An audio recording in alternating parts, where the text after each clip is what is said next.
আমরা শিখছি হচ্ছে পলিটিক্যাল রিলেটেড ভোকাবুলারি। আজকে হচ্ছে পার্ট 4 মানবাধিকার। খুবই ইম্পর্টেন্ট, সেটা হচ্ছে হিউম্যান রাইটস।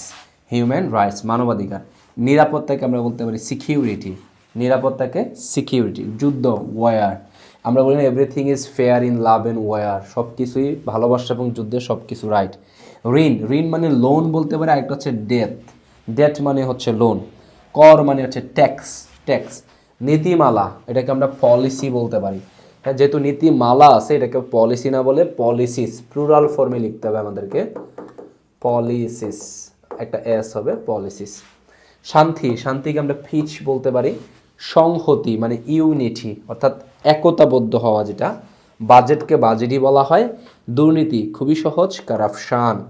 ওকে, তাহলে মানবাধিকার মানে হিউম্যান রাইটস, নিরাপত্তা মানে আমরাকে সিকিউরিটি বলতে পারি, যুদ্ধ মানে ওয়ার, ঋণ মানে লোন অথবা ডেট, কর মানে হচ্ছে ট্যাক্স, নীতিমালা পলিসিস, শান্তি মানে পিস, সংহতি মানে ইউনিটি, বাজেট মানে বাজেটই, দুর্নীতিকে আমরা কারাপশন বলতে পারি।